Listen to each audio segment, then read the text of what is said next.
Relax. That's fire.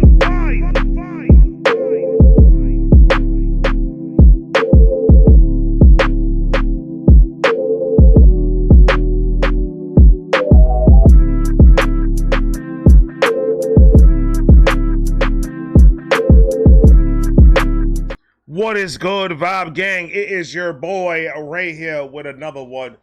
I'm a little under the weather, so I apologize if the energy is not there today, but I am under the weather. I don't know what. I think it's food poisoning. My wife said it could possibly be. We ate in a Mexican spot in Tampa, and it wasn't. The taste was off. And then last night and this morning, I figured it out. So I'm under the weather right now. So, but I got videos today. It's going to be late. And then I'm going live late tonight. I'm going live like at 10:30 around it tonight to do Dono Lives. We're doing about 15 songs. And then we'll just take it from there. But we're going to get right into this one. Like, comment, subscribe, do all that. Federico. Cut the beat. Thank you. Knox, Hill, Ren, Fentanyl. It's on you. Conscious rap was vibing, but they said it wasn't selling. So instead of tribe, the question was for highs. I guess I get it. But we sold our De La Souls and reassigned the proper metric. I like that. Go ahead. Conscious rap was vibing, but they said it wasn't selling. So instead of tribe, the question was for highs. I guess I get it. Instead of tribe and quest, and then conscious rap isn't selling. Back in the day, conscious rap was conscious rap. Like, it had its moment, but it wasn't. You weren't making money doing that. You weren't making money doing that. You were making money talking about the jewelries and the boats and all the stupid stuff you bought with all the money that you got for being this rapper or whatever. But you know, groups like let's bring Bob Deep, let's bring De La Soul, let's bring all the rest of these Common and all the rest of these people that are coming out here and they're doing that conscious rap stuff. They had a good shine in around 2002, 3, somewhere around it. In that time frame, they had a spot that people were like, oh shit, you know, they really talking. And then for some reason it didn't go. And it's because that merge that happened. There was a merge that happened that hip hop took a turn and it just went into a weird fucking place. And then we started getting a whole bunch of people to talk about nothing. Listen, I was listening to the radio when we were coming back from Tampa. We had put the radio on, both our phones dead. Done. So we put the radio on, see what the hell's going on in the radio life. Went ahead and we went to a station that we usually go to. Played it. I heard the song. I looked at it and I saw the name of the song and I was like, okay. I got home, charged my phone, put the song on, heard it 3-4 more times. And I still can't tell you what the hell he said. It just doesn't make any type of sense. I'm trying to make something out of nothing at that point. So, and that's what's getting the views. That's what's getting the attention. That's what everybody wants to fucking go to and listen to. And it's bull. It's bull. Hip hop, I remember it being a prestige club to be a part of. A unity amongst everyone in poverty. It's poetry for the people that live in poverty. That's what hip hop is to us. That's where it came from. From the De La Souls to the Mobb Deeps to the Nas to all that. KRS-One, LL Cool J, NWA. From all the way back. It's always been about one message, telling our story. People that live in the hood, people that go through mental health, people that do all this other stuff. That's the poetry about it, talking about something. But when these videos that are coming out here and all they're talking about is shoot 'em up and sexual intercourse and drug usage and all that stuff, and that's all they're talking about, it's crazy. There's a lot of rappers right now that are lyrical to death, and they always come with content talking about things like this, subject matters like this. Right now, you got one of the biggest ones, Eminem. He could talk his shit, and he could talk a whole bunch of random stuff that you people think is random. But then when you break it down, it actually means something. But then he makes those songs that it really touches you and really makes you want to think. People are afraid of that. Too much. You're trying to tap into my emotions. You're trying to get me to feel something. I don't want that. I want to stay in comatose and listen to a whole bunch of people that aren't saying nothing. That's the world that I want to be in. Because you make me think. Knox Hill, Eminem, Ren, or everybody that has substance. King Dada, all of them.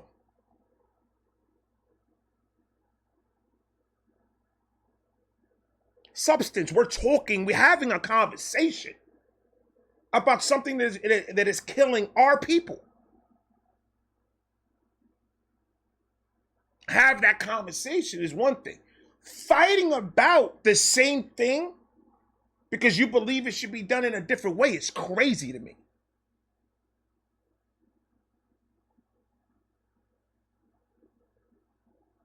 People got to understand that it may look cute. It may look like something you want. That's your greed talking.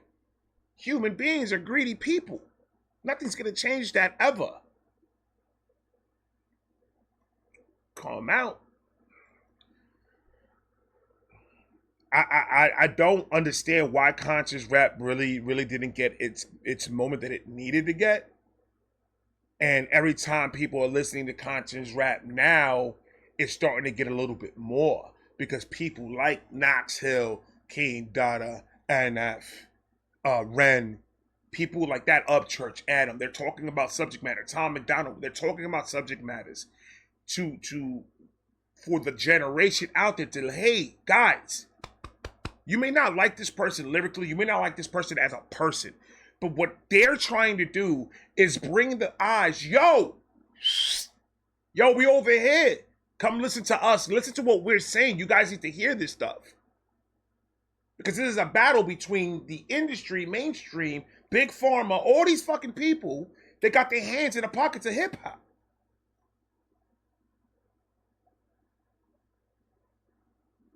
We're going up against a big machine. Y'all niggas want to fight each other. Cool. That's crazy to me. Isn't everybody that's independent on YouTube, on Spotify, wherever the hell you're independent at? Isn't the goal the same goal? Save hip hop? Save it for what it became? Or what it is? Isn't that the goal that everyone has? You may want to take different avenues of how to get there, but you still want to get to the same spot. Why are we fighting over dumb shit? Is the question.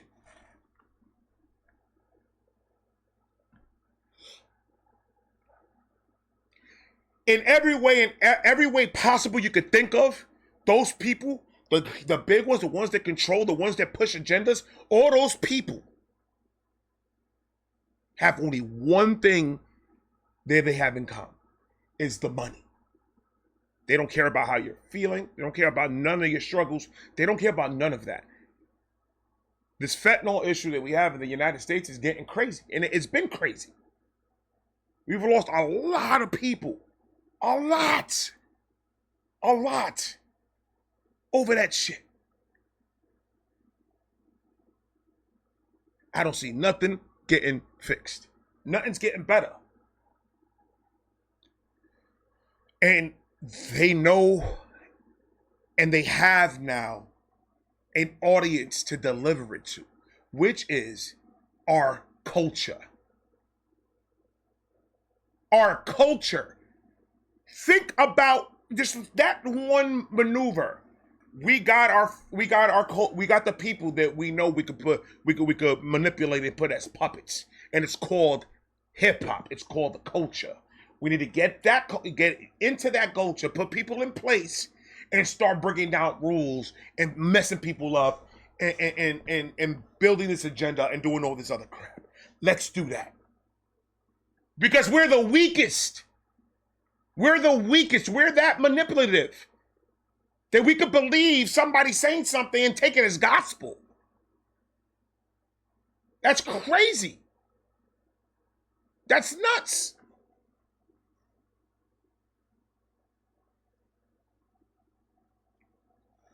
I can almost guarantee in any field that you go to, whether it be hip hop, whether it be country, whether it be, I'm pretty sure is the industry, and there's people in power, people in place, and everywhere that are doing some dumb stuff.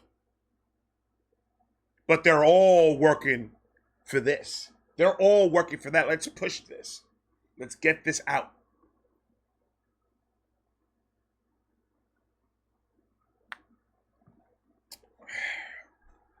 I remember when hip hop used to stand for something, and when you say you were an MC, a lot of people had a lot more respect for you before them knowing that you were an MC, because they were considered, at least in my block, I only could talk from my experiences. If you experiencing something different, then I'm not talking to you. I'm talking about me. And in my experiences, rappers had the respect in the streets. Rapper had the respect, not even in the streets. We're not even talking about no gangbang or nothing. We're talking about in the community. Old people, young people, businesses, all these people supporting these independent artists that are coming up on the way. These other artists that are actually talking about something and giving it a positive message, and you know, fighting for change and fighting for unity. Those are the heroes. They were talking like that because they were talking about our struggle. They were talking about what we went through. Now it's just something completely different. So at one point, I believe hip hop was as pure as anything could be. At one point. And then technology grew, people got greedy, people started seeing what other people have and wanted it, and they'll do anything and everything to get it.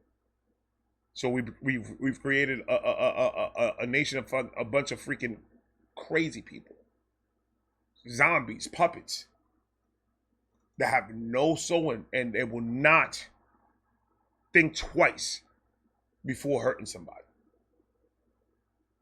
just to get a view, just to push whatever agenda they want to push, whatever the case is. That's not hip hop, bro. That's something else. That's just my opinion on it. I believe that's something completely different in hip hop.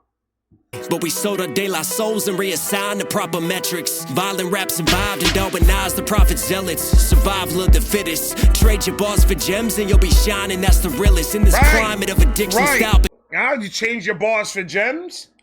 Come on, dog. That's what they're doing it for. Doing it for the gold chain and the fast cars and the faster women and the houses and mansions and the parties and all the crazy stuff. They think they want that world until they're in it. I say there's enough information in the internet right now, at this moment, as we speak. There's enough information to prove that the industry is not the place to be in. There's a lot. There's a lot. There's actual artists talking about it. There's documentation. There's a bunch of things about the industry is not where it's at no more. It's this independent life that is doing something different. But just like anything else, it's a competition, right? We got to fight to see who's the best. Why can't y'all all be the best? And split the rewards a million fucking ways. And everybody be happy. Why don't we just do that? Why don't we just make music? Because the battle rappers and all that other stuff, people don't even know how to battle rap anymore. That's why I don't even want to bother myself with it, because they don't know how to battle rap anymore. And not the rappers. I'm talking about the people, the audience. They don't know how to watch it. They do not know how to listen to it.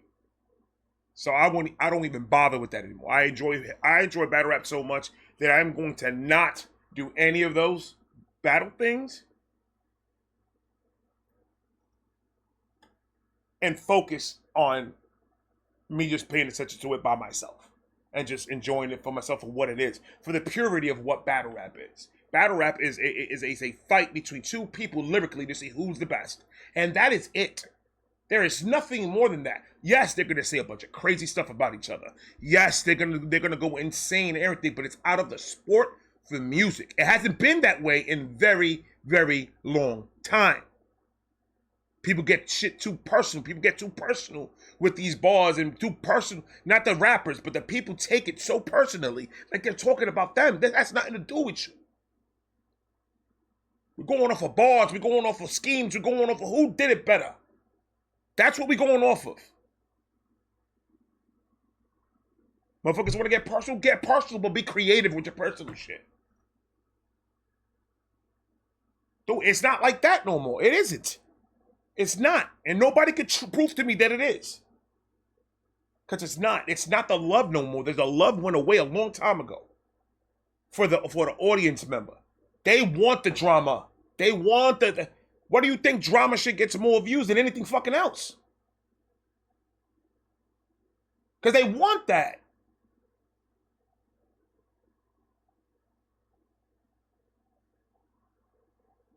But if you go into a ballet, let's say, if you go into a ballet and nobody tells you to dress different, you're going to dress how you normally dress. Right?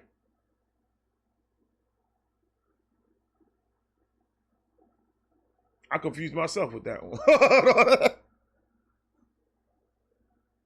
Well, you get what the fuck I'm saying, man. I'm not going to try. I'm going to try to cut it down now. But you guys know I'm trying to over-explain it because I want my message to be out there clearly. I love hip-hop. I love hip-hop forever and ever. When it's done right. When it's treated for what it is. Not what you want it to be.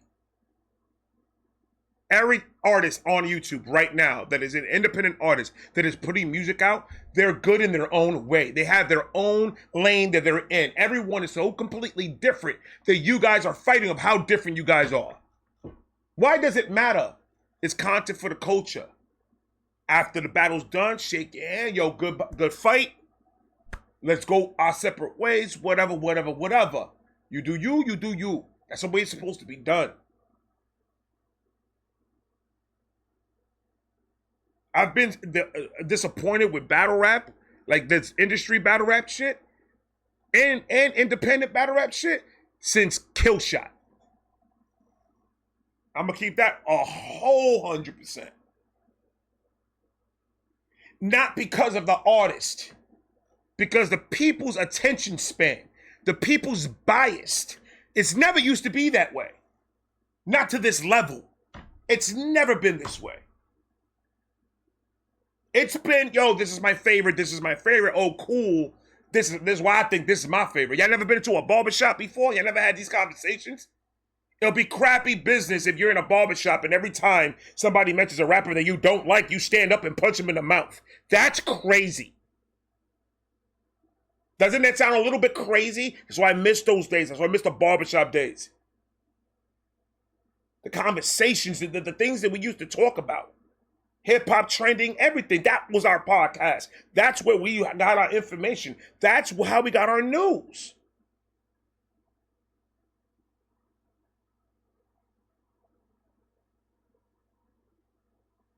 People would joke on each other. People would be like, you crazy. That motherfucker ain't more better than mine.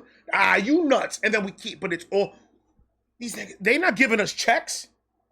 We're going to defend them to a point. Once it gets to a point that, okay, now you're trying to get personal with this. I don't like him that much, and I want to get into a fight with somebody over some dumb stuff like that. But since everybody's an internet tough guy, they want to get in there and they want to antagonize and punch and keep on poking people just to get a reaction. And then we're stuck over here like, yo, what the hell? It just went left. It just went completely left. So I'm going to step back and I'm going to do my own thing. I can't worry myself over some stuff like that. I don't understand how to listen to it. But it is what it is. I'm following you, Knox. Big Pharma is the realest now. As long as pills are filling, you ain't really gotta feel the sound. I like that. The world is full of juice, and while you floating, you been finna drown. How many rappers out here missing out? But they sell you with this vision. Hold on, why you and Red over there with the hoodie down? Like, you know, go ahead, Red. Hold on. I like that. You got the. Oh my God, I know for a fact that you called that Russian people that did that song for Sick Boy. Yo, I need some harmonics real quick, bro. Throw them in there real quick. We're about to drop a banger. Hold on. You'll be shining, that's the realest. In this climate of addiction style, Big Pharma is the realest now. As long as pills are filling, you ain't really gotta feel the sound. The world is full of. As long as the pills are filling, you don't really gotta feel this. They try to numb them. That's how you make a zombie, bro. You take a person, you start doping them up all day long, and you turn them into a zombie. You turn them into a person that cannot live without this brains.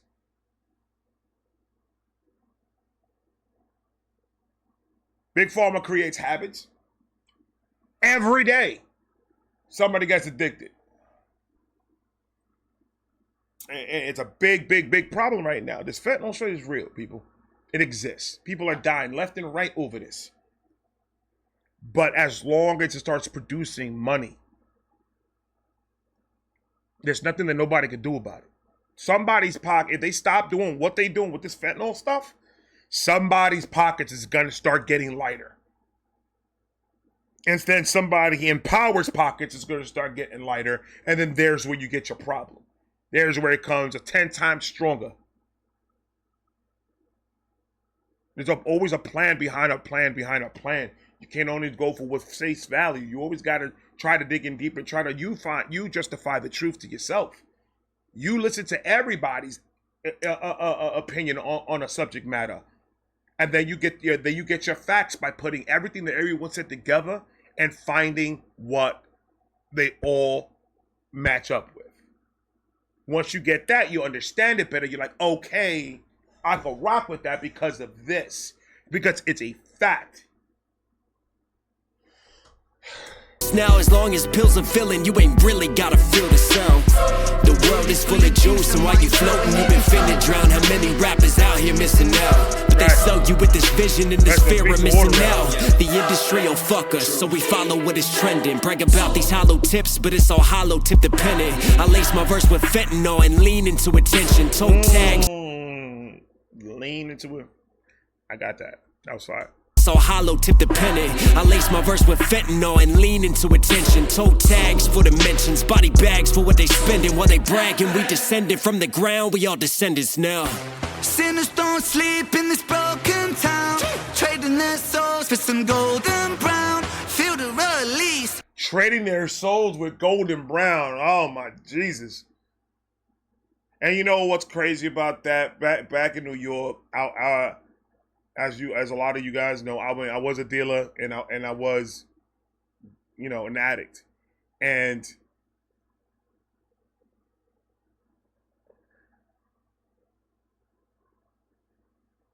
as a dealer, I feel guilty for the lives that I've ruined. But I got to take that, and I mean, it was my decision to do it. So as a dealer, there's nothing I could do, but I could tell you that I could think about.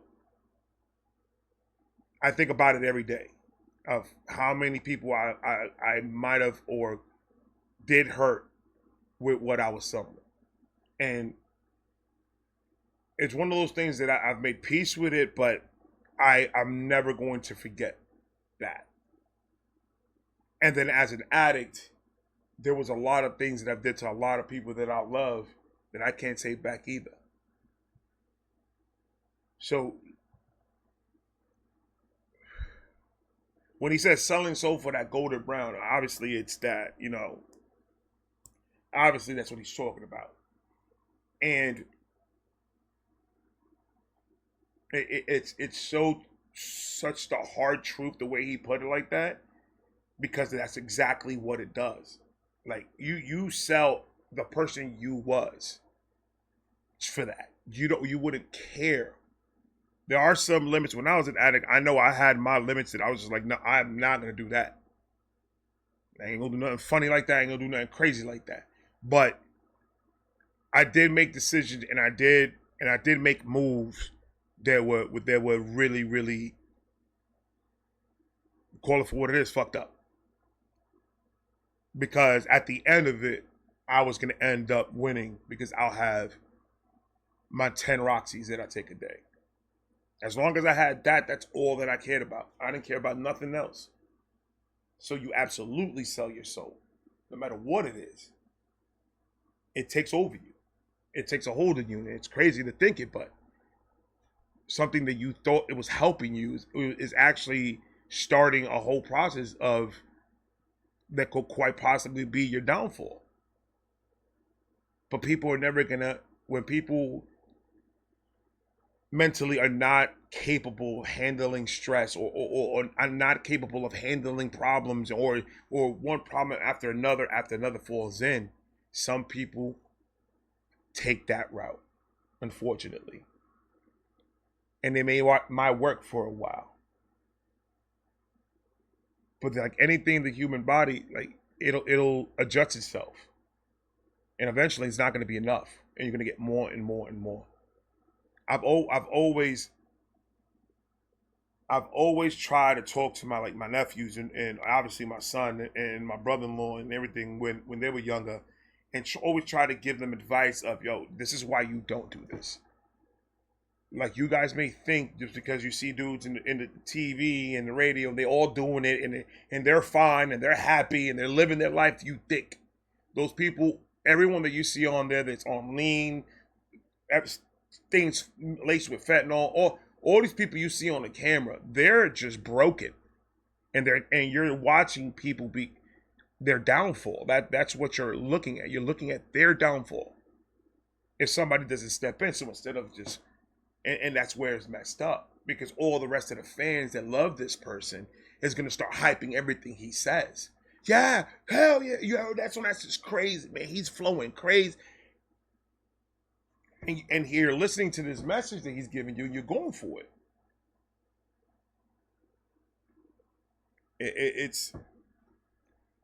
It's all a money scheme, man. Like what the Rent say? It's a money game, man. It's part of the money game, baby. It's part of the money game, bro. Everything is. If people want it, there's a way to make money off of it, bro. That's just what it is. Town, trading their souls for some golden brown. Feel the release, come back down. But when I'm coming up, killers. My man Ren just robbed his ass. Hold on, man. Come back down. But when I'm coming up, killers on the city streets, bagging it up. Crooks and addicts with habits get rushed. We living in vain just to end it all. And I spend it all on the Fentanyl. My cousin was a pitcher on that curve, he got that scholarship. On campus, he's the man. Throwing heat as he was hot as shit, but then he hurt his arm. Senior year's time to prove it. Started taking painkillers so he could play and keep it moving. Scouts watching, couldn't lose him, so he took more and he kept using. Before he knew it, he's abusing. Fastballs and two seams, too clean. Oh, I'm liking his flow so crazy. I have to rewind that back because he's telling you a story now. Hold on, I'm gonna tell you right now, this is crazy. Campus, he's the man. Throwing heat as he was hot as shit, but then he hurt his arm. Senior year's time to prove it. Started taking painkillers so he could play and keep it moving. Scouts watching, couldn't lose him, so he took more and he kept using. Before he knew it, he's abusing. Fastballs and two seams, too clean, but now he's losing weight. Drug test, he fails. Two seams? That's fire. The whole baseball scheme is crazy, but what he's talking about is even crazy. His cousin. And that's unfortunately the majority of how these people get people hooked. Somebody got hurt, and they gave him some medication for the pain, and it helped so much that they felt like nothing was wrong. And if they like that feeling and they have an addictive personality, they're gonna fall into, yo, I need to get into this. Like, this is making me feel good. Like, I have no pain. I'll go out there. I'll play 100% every day. And then, I mean, I've seen it happen to many people. I've seen it happen to family members of mine. And the worst thing in the world is somebody with so much talent that can actually do something with themselves positive,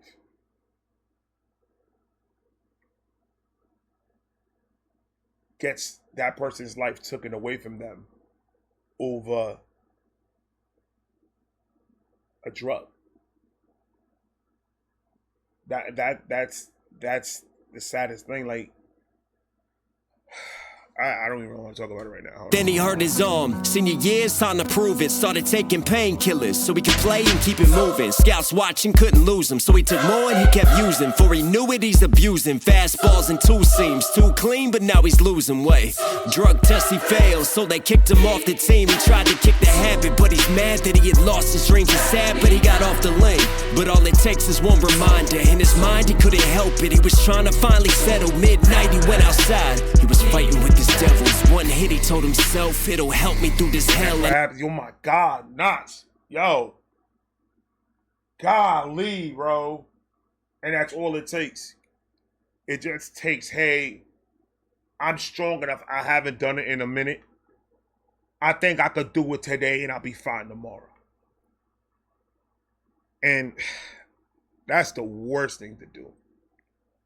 That's why I always for the people that got themselves sober and they always hit me up and ask me, I always tell them, like, find something to keep your mind. A busy mind is the best thing for you at this moment in your life. Keep yourself busy as much as you can. And work so much that by the end of the day, you're so tired, all you want is a bed. And that's what's been working for me. That's what works for me in dealing with all the stresses and everything on everyday life, is just trying to put all my energy that I have on my family and YouTube and try to stay as busy as I can. But it's always sad to see somebody in a positive route and then the drug just changes them, and it's hard to get it kicked out, man. That's crazy. Outside, he was fighting with his devils. One hit, he told himself, it'll help me through this hell. I know I'm sick and I need help, but one hit, man, what the hell? So he lit it, then he took it to the face. But as the story goes, you know that fentanyl is lace. Sinners don't sleep in this broken town, trading their souls for some gold. That's crazy. And for Knox to bring that was something personal. He said that was his cousin.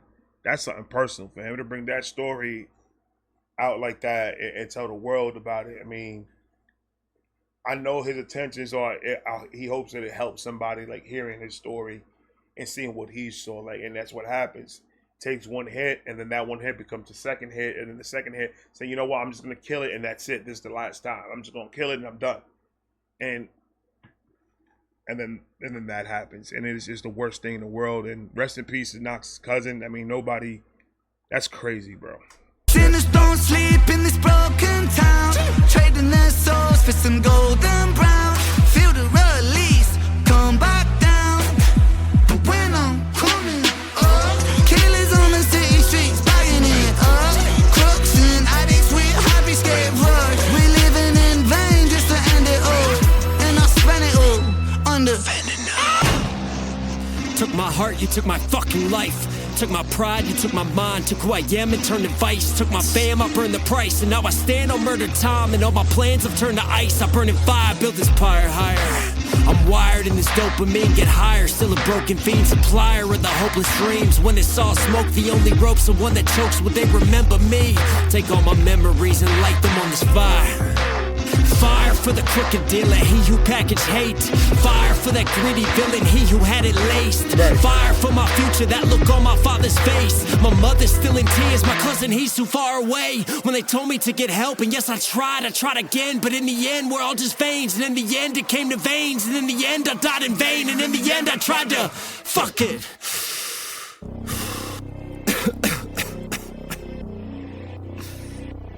And Knox knows about that too, because he's a recovering addict as well. And like, I'm just happy that people like Knox and Ren and everybody, they have the outlet. They have that outlet to actually get this off their chest, because that's something that you can't let sit in you like that. You can't just let it fester inside of you and then blow up one day.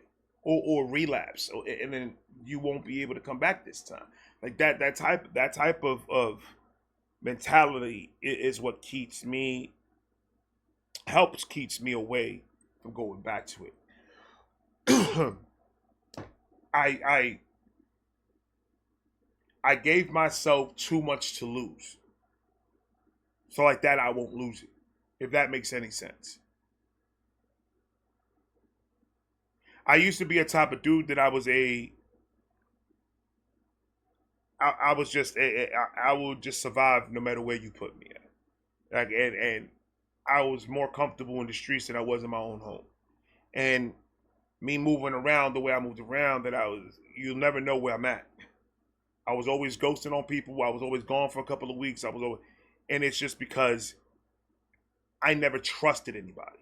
There was never that trust that I had in somebody that I could trust them with everything.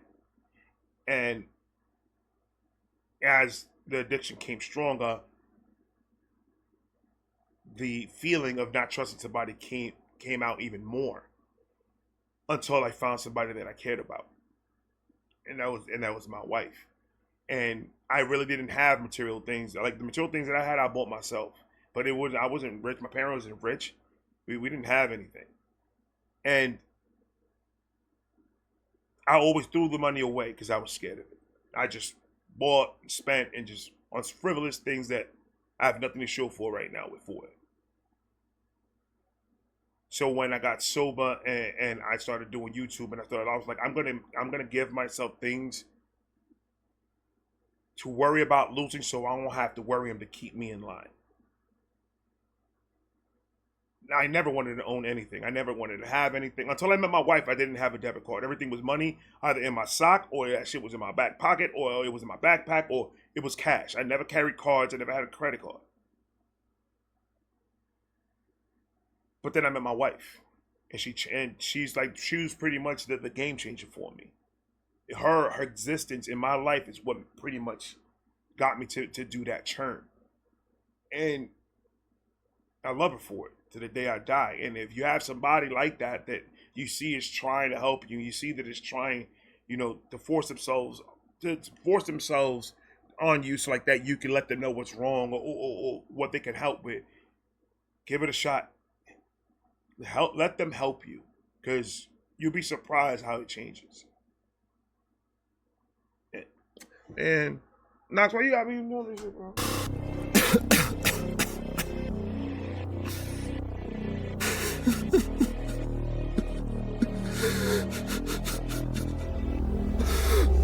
Oh, God.